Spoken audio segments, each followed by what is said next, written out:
Hoje, em uma conversa super importante, vamos falar sobre o Dezembro Laranja, a campanha nacional de conscientização sobre o câncer de pele.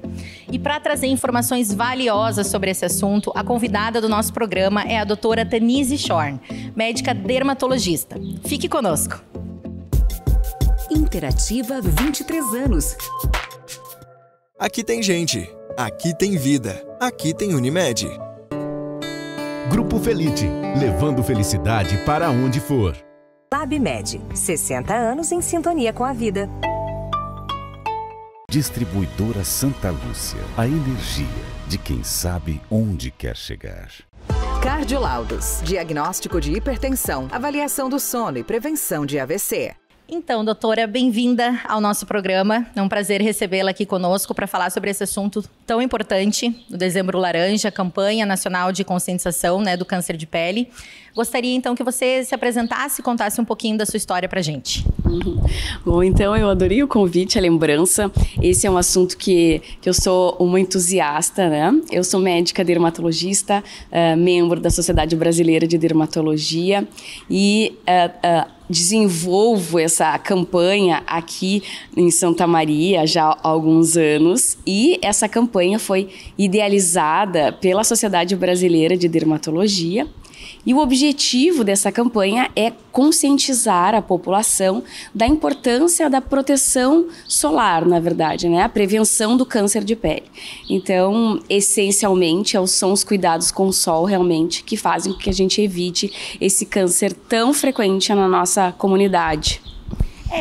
Uma das informações, acho que mais importantes é por ser o câncer mais comum entre os brasileiros, né? Exatamente. E quais são os tipos de câncer de pele que a gente pode vir a desenvolver, que pode ocorrer? Bom, existem os carcinomas e o melanoma, Os carcinomas, ele pode ser de dois tipos. Um menos agressivo, que é o basocelular, e o carcinoma espinocelular, que seria o mais agressivo dos carcinomas. Já o melanoma é um câncer de pele bastante agressivo e ele tem também um componente do sol, logicamente, mas ele precisa de outras coisas para acontecer. Ele precisa de mutações, ele precisa de predisposição genética, Já os carcinomas, eles são essencialmente resultado de exposição solar. E o que eu vejo muito, com relação aos fatores de risco, A exposição solar, ela lida com o fato de que a gente está sempre defasado de vitamina D, É difícil porque a maioria de nós hoje trabalha dentro de um espaço fechado. E quando a gente vai se expor ao sol, a gente precisa da proteção. Mas e como que a gente adquire essa vitamina D para o nosso corpo? Até uma curiosidade que surgiu, conversando aqui na revista. Como que a gente adquire essa vitamina se a gente precisa estar tão protegido do sol? Bem, a vitamina D, ela pode ser extraída da alimentação, E a exposição solar espontânea, por exemplo, você vai levar um filho na escola, vai pendurar uma roupa no varal. Enfim, essa radiação ela já é suficiente para você sintetizar a sua vitamina D, A Sociedade Brasileira de Dermatologia, ela desencoraja qualquer exposição solar voluntária para esse fim, Existe uma orientação de que suplemente por via oral e não faça através do sol, porque os riscos da radiação solar prolongada são maiores do que essa síntese de vitamina D através do sol. Então, é preferível tomar. Claro. Ou então, esses pequenos passeios, essas pequenas exposições que a gente tem são suficientes já para isso. Não é ficar exposto torrando no sol que vai adiantar. De jeito nenhum. E os principais sinais e sintomas do câncer de pele, quais são eles?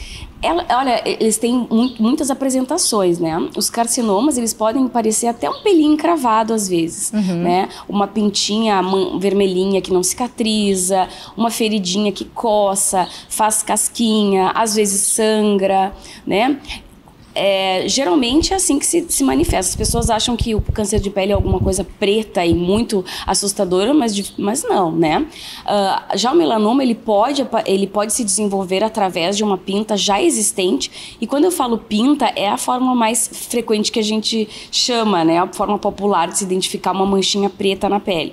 Mas qualquer manchinha preta na pele, que tenha melanina, pode pode ser uma lesão originária de melanoma. 30% dos melanomas se desenvolvem a partir de pintas que a gente tem, pré-existentes, que inclusive pode ser de nascença, né? A pessoa, eu tenho essa aqui desde que eu nasci, essa aqui... Não. Em 30% dos casos, o melanoma, que é aquele câncer bem ruim, bem malvadão, se desenvolve, né? E 70% se desenvolvem a partir de lesões novas. Eu nunca tive essa pinta e agora eu tenho essa pinta. E eu percebi que ela vem crescendo, eu percebi que ela vem alterando a forma. Antes ela era redondinha, agora ela está em formato de coração ou estrela. O formato não importa, só quis dizer que muda a forma, modifica a forma. E ela também tende a crescer, né? Mas não necessariamente, porque existem vários tipos de melanoma cujo crescimento, em vez de ser radial, ele é de profundidade, né? Então, que inclusive é mais grave. Então, a gente precisa ficar muito atento, especialmente o paciente precisa ficar muito atento, se olhar no espelho, se conhecer, se observar, né? Até para conseguir levar essa queixa a tempo para um dermatologista examinar e então fazer o diagnóstico. Né? Mas geralmente são lesões que alteram o seu comportamento e que passam a ter uma certa coceirinha ou uma certa casquinha ou talvez um sangramento espontâneo ou ao coçar. Aí às vezes o paciente fala, não, mas sangrou porque eu cocei. Enfim, é um diagnóstico que às vezes se arrasta se o paciente não estiver muito atento. Claro. E eu acho que até quando a gente as meninas principalmente, falando agora no caso das meninas mulheres, mas na adolescência que a gente tem aquela coisa de tomar banho de sol e aí a gente vai adquirindo algumas pintinhas, vai ficando com algumas marquinhas. Isso pode gerar um câncer de pele no futuro? Não exatamente essas marquinhas, né? Porque essas são melanoses solares, elas não são névos, né? Mas essa exposição prolongada do sol, porque veja bem, Ingrid, a radiação solar ela é cumulativa, né? Então, com 17, na adolescência, uma criança que tende a se expor mais, ela não vai ter câncer de pele, carcinoma, né? Porque o carcinoma precisa acumular um tempo de radiação. Só que aí, com o tempo, lá quando a gente tem 30, 40 anos, o sol que a gente pegou aos 17, ele está ainda lesando as nossas células. Então, vai fazer 27 anos que eu estou pegando sol. Aí aos 50, 37 anos. Então, essa radiação acumulada que vai gerar os danos dos carcinomas, geralmente a partir dos 40 anos. Que aí já tem uma radiação mais significativa acumulada. Que ele só não fica esquecido. Nunca. Por isso é tão importante e por isso, assim, essa campanha é tão importante porque as pessoas precisam entender que saúde é não ter bronze, né? Porque não existe bronze saudável. Mas eu uso protetor solar 50. Não. Toda vez que a gente produz melanina para escurecer a pele, é uma resposta, é uma defesa do nosso organismo para proteger o DNA das nossas células da pele. É por isso que existe o bronze, é só para isso que existe o bronze. Aliás, é só para isso que existe a melanina, né? É para proteger as nossas células da radiação solar. Né? E agora a gente tem essa consciência da importância da proteção e a gente precisa explicar para a população que isso precisa ser a partir dos 6 meses de vida, né? Antes não, porque até os 6 meses a criança nem pode pegar radiação solar, nem pode pegar sol, nem com proteção solar, tá? Ela é contraindicada, porque a pele não tem maturidade suficiente para filtrar essa radiação, né? E a partir dos 6 meses, então, com proteção solar, só que é sempre... não tomar sol é a principal indicação. Muito controle. Muito controle. Além da proteção solar, além da exposição, aliás, solar, quais são os outros fatores de risco que podem desencadear um câncer de pele? A cor da pele, né? Quanto mais clara a pele, maior o risco, porque vamos entender o motivo. Quanto mais clara for a tua pele, menos melanina você produz. E como eu falei anteriormente, é a melanina que protege o DNA das nossas células da pele. Então, se você é muito clara, você não tem essa capacidade de produzir melanina. Quando você vai para o sol, você fica vermelha, você não bronzeia, né? Como eu falei, o bronze é uma proteção. Então, se você fica vermelha, você tem muito mais chance de fazer câncer de pele. E é justamente por isso que no Brasil existe tanto câncer de pele. Porque a nossa nossos habitantes foram colonizados, grande parte pela colonização europeia, né? Lá na Europa, eles são muito brancos e eles não têm essa radiação que a gente tem aqui. Sim. Nós estamos num país tropical. Então, temos uma pele de Europa num país tropical. Não pode dar certo isso, né? Não, essa combinação. Então, existe muito mais chance de um europeu, por exemplo, desenvolver o câncer de pele morando no Brasil. E como temos muita descendência europeia aqui, esse é o motivo. Então, na verdade, se olhar no espelho e ver que tá bronzeada, não tem nada de bom nisso. Não. Apenas se você estiver usando autobronzeadores. Os autobronzeadores são aqueles produtos que a gente aplica na pele e aí aquele produto vai escurecer a pele e aí vai fazer uma aparência de bronzeado e que nos agrada muito, né? Nós brasileiros nos agradamos muito com o bronze. Então, eu não tô dizendo para ficar branca, tá? Claro, mas... É só evitar que essa cor venha através do sol. Outra coisa, as camas de bronze artificial, elas são absolutamente contraindicadas, né? Elas, inclusive, são proibidas no Brasil porque elas promovem um potente desencadeador de melanomas aí, né? Então, é uma proposta de beleza completamente errada, então precisa ser banida realmente. Não, quando eu falo bronzeamento artificial, é só o autobronzeador mesmo. Não, mas é muito bom falar sobre isso e trazer isso, porque é um investimento furado, né? Absolutamente. Nossa, é um investimento... É tão ruim quanto fumar, por exemplo, né? A longo prazo, isso aí. E assim... mas eu fiz só 10 sessões. Não interessa, né? Toda vez que você deita numa cama de bronzeamento, você está se submetendo a uma transformação maligna aí da tua pele. Então, realmente, não é uma boa. Tanto Olha que é proibido. É muito sério as camas de bronzeamento. E como que é realizado o diagnóstico do câncer de pele, doutora? Essencialmente clínico, né? A partir de um profissional, de um dermatologista treinado, ele vai realizar dermatoscopia, que é a visualização da lesão com um aparelho que chama dermatoscópio. Esse dermatoscópio é um conjunto de lentes que amplia a lesão, né, examinada, e através das características daquela lesão, a gente consegue classificá-la como carcinoma basocelular, espinocelular ou ainda melanoma, através das características dermatoscópicas. E o tratamento é realizado de que forma? Existe radioterapia, quimioterapia?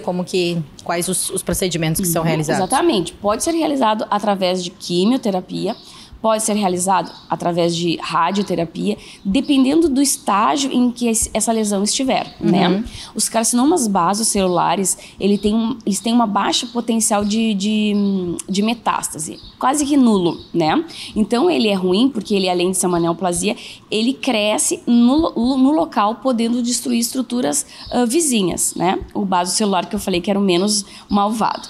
O carcinoma espinocelular, que é outro tipo de carcinoma um pouquinho mais agressivo, ele tem potencial de metástase, então ele precisa também ser monitorado na sequência, dependendo da classificação que vir na biópsia.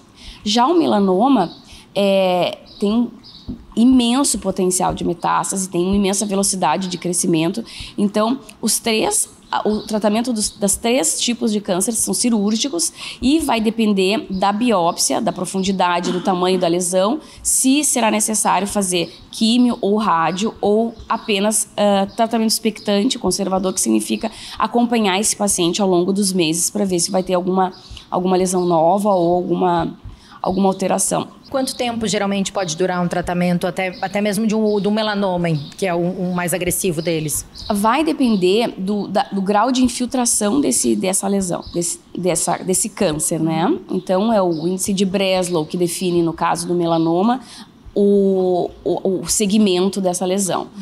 Vai depender realmente disso, né? Se existe metástase, se tem linfonodos envolvidos, vai depender. Certo. E com relação à prevenção, doutora, vamos falar dessa parte tão importante que é a campanha toda, né, que gira em função disso. Acredito que as pessoas, elas sabem, mas não se conscientizam ou talvez não levam tão a sério, né? Acho que não acreditam tanto nessa questão da exposição solar ou se preocupam até com o horário, né? Sabe, tipo, se eu tomar o sol às 9 horas da manhã é menos prejudicial do que se eu estiver perto, né, exposta ao meio-dia. Mas quais são os principais pontos de prevenção que a gente pode realmente levar em consideração, e não só no verão, né? Acredito que durante todas as estações. Exatamente. Eu costumo sempre escrever nas minhas receitas, né? Aplicar o protetor solar na face, nas orelhas, né? Atrás do pescoço, no pescoço, todos os dias, inclusive nos chuvosos. Por quê? Porque o rosto, que é onde mais ocorrem os carcinomas, é uma parte do corpo que fica exposta durante a vida toda, né? Os braços, as pernas, as costas, a gente geralmente cobre durante o inverno, porque aqui no Rio Grande do Sul, né, aqui onde a gente mora, existe essas estações bem definidas. Mas imagine num lugar que não tem estação, que simplesmente tem verão. Então, as pessoas usam biquíni praticamente toda semana, né? Sunga toda semana, né? Então, o protetor solar precisa ser utilizado todo santo dia. Ah, mas hoje está nublado, não interessa. Precisa usar protetor solar, né? É a principal forma da gente se proteger do sol. A outra, lógico, é não se expor, mas a gente está vivo, então a gente está se expondo. Inclusive agora, por exemplo, a gente está se expondo, né? Inverno, verão, enfim, usar também proteção mecânica com óculos, chapéus, né? Aquelas blusas que agora tem roupas com proteção solar são super legais também para aquele paciente que não gosta de usar cremes, que se sente desconfortável com o uso de cremes. Então, proteção mecânica, guarda-sol, logicamente, né? Sombras, né? Árvore, enfim. Então, todas essas proteções mecânicas, além do protetor solar, são bem-vindas. Existem também protetores solares de via oral, que a gente às vezes indica para pacientes que gostam muito do sol e que mesmo a gente orientando, enfim, ela fala, não, eu não me tiro o sol. Daí, então a gente sonho usa... de morar na praia. Pra mim o sol é vida, pra mim o sol é energia, eu não vivo sem o sol. Eu tento sempre conversar e explicar tudo isso que eu te falei, porque a gente tem que entender uma coisa, porque evitar uma coisa que a gente gosta muito é muito difícil, né? Claro. Pra muitas pessoas o sol é prazer, é alegria, é verão, é felicidade. Só que a gente também tem que entender a parte negativa disso, né? Que pode ser prejudicial, independente desse amor todo. Exatamente. Que é prejudicial. Apesar de tu amar, ele vai te fazer mal. E a gente não está falando hoje, porque a gente está falando sobre o dezembro laranja, né? Mas uma coisa muito importante em relação ao sol também é que ele promove envelhecimento, né? Precoce da pele. Ele destrói as fibras de colágeno, ele destrói a fibra elástica da nossa pele, né? Então ele faz com que a pele fique amarelada, sem viço, né? Sem elasticidade dura, parece uma carapaça de lagarto. Se vocês observarem assim, uma pele por exemplo, de um agricultor branco que se expôs ao sol na lavoura durante a vida toda, vê que observa que aquele pescoço assim é um couro quase, né? Então é aquilo ali que o sol faz, né? Destrói fibra elástica, destrói colágeno, né? Promove manchas, né? Até porque, como eu te falei, a melanina vai ser uma resposta do sol. Então, ele não vai te deixar mais bonita, tá? Ele não vai. O que te deixa bonita? Base escura, né? Maquiagem corporal, ou então você entender que a sua pele é muito saudável, branquinha, e tá tudo certo, né? Branquinha ou da cor que ela for, né? Sem estímulo do sol. E até agora que você comentou com relação à base, esses cosméticos, principalmente base, corretivo, que vem com a proteção solar, é real? A gente pode confiar, pode aproveitar e utilizar de uma marca que traga essa proteção solar? A gente pode utilizar essa maquiagem tranquilamente ou antes passa um protetor solar e aí depois passa uma maquiagem por cima? Como que a gente pode utilizar eles da melhor forma possível para se proteger? Usar uma base como protetor solar, eu acho um pouco arriscado, né? Por exemplo, eu vou pra piscina e vou passar só a base. Eu acho um pouco arriscado, né? Idealmente, seria legal usar um protetor solar sem corantes, né? Até para hidratar a pele, para preparar a pele para receber a base, que a base fica mais bonita, né? Idealmente. Agora, se você, por exemplo, você vai trabalhar num local mais fechado, com uma uma maquiagem com um FPS 20, 30 ou até 50, ótimo. Por quê? Porque o pigmento da maquiagem já é um protetor físico. É como se fosse uma sombrinha, né? Então, é show, é maravilhoso. Protetores com cor, ótimo. Por quê? Porque ele, além de dar aquele embelezamento que a gente gosta, de deixar a pele mais uniforme, ele também vai proteger do sol. Então, ótimo. Um salve aos protetores com Maravilha! Cor. Um salve à tecnologia, ao desenvolvimento de tantos cosméticos que, às vezes, você aplica e você esquece que aplicou, né? Diferente daquela sensação de meleca que a gente tinha quando usava aqueles protetores mais comuns, né? Que a gente não tinha ideia de que o corporal não podia passar no rosto e ficava aquela coisa. Sim. Então, aí, às vezes, o paciente fala assim, eu não suporto usar protetor solar. Por quê? Porque usava aqueles iniciais de quando a gente era criança, né? Que tem aquele cheiro de praia. Não, agora a gente tem um desenvolvimento tecnológico muito grande em relação aos cosméticos de sol. Então, não tem desculpa mais. Para não estar protegido, né? Exatamente. Verdade. Então, doutora, uma mensagem final que você queira deixar para os nossos ouvintes e para os leitores da Revista Interativa também, para quem nos assiste, para quem tá presente conosco, sobre o Dezembro Laranja, né? A gente falou aqui fatores de risco, falamos sobre sinais e sintomas, mas uma mensagem final que você queira deixar com relação a essa, principalmente, eu acho, a proteção, como eu falei, parece que a gente está entendido, sabe, da importância, mas muitas vezes não ainda consciente o suficiente para fazer o correto. Eu acho muito importante essa conscientização, assim como o cigarro já foi uma coisa muito frequente. Existiam propagandas na TV de cigarro, se vocês observaram, se vocês assistiram agora o Senna, como tinha propaganda de Marlboro, como tinha e era colado pelo corpo inteiro, né? Era assim, era intrínseco que aquilo era saudável, que aquilo era aceitável, né? E com o passar de muitos anos, 10, 20 anos, foi se percebendo que realmente não dá mais para fumar dentro de locais fechados, não dá mais para fumar em restaurantes, né? Então, tudo faz parte de uma educação. Depois mesmo a bebida alcoólica ao dirigir também existe essa campanha muito forte de álcool zero, né, de lei seca e tal. Eu acredito que tudo é uma evolução assim mesmo, da gente entender as coisas. E eu acredito que o sol vai ser o próximo. Então, a campanha tem esse intuito mesmo de fotoeducação, de educar as pessoas para cada vez mais se cuidarem em relação ao sol, sobre os riscos que o sol oferece e sobre cuidar mesmo da pele, que é o maior órgão do nosso corpo, né? Assim como a gente cuida do coração, do pulmão, dos rins, a gente cuidar da nossa pele com mais gentileza, com mais atenção, com mais cuidado. É o que está por cima de tudo, né? Que é o que a gente tem acesso direto. Exato, que é o que nos define, que nos identifica, que nos diz quem a gente é, porque ninguém vai lembrar de ti através do teu rim. Né? O rim da Ingrid é lindo. Não, vai lembrar da cor da pele, da cor dos cabelos, da cor dos olhos. O que a gente consegue ver. Aquilo tá visível.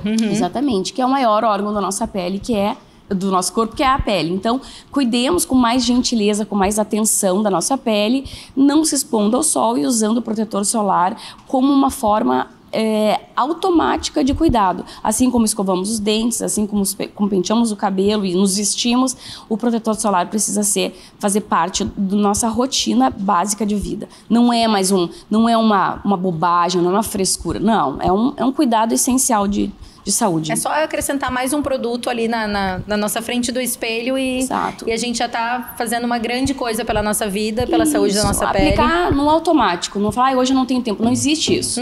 Tu tem que aplicar e pronto. E ser feliz com a pele, ser feliz por muito mais tempo, sem ter carcinomas e sem ter envelhecimento precoce e não precisar gastar mais ainda com dermatologista fazendo tratamentos estéticos e tratando de manchas. Porque isso também é uma coisa, pensando a longo prazo, é um cuidado de beleza também. Claro. Né? Tá bem, então, doutora, muito obrigada pela sua presença. Eu acho que existem essas campanhas, né, assim como tem o Novembro Azul, Outubro Rosa, como tem o Dezembro Laranja, mas é algo que a gente tem que falar o tempo inteiro. Isso. Como a gente comentou sobre as estações, independente do inverno, é friozinho e tudo mais, mas o sol tá ali, até muitas pessoas preferem o inverno com o sol, né?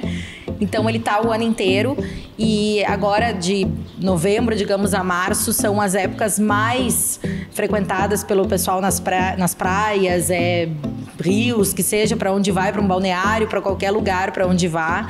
a gente vai encontrar o sol.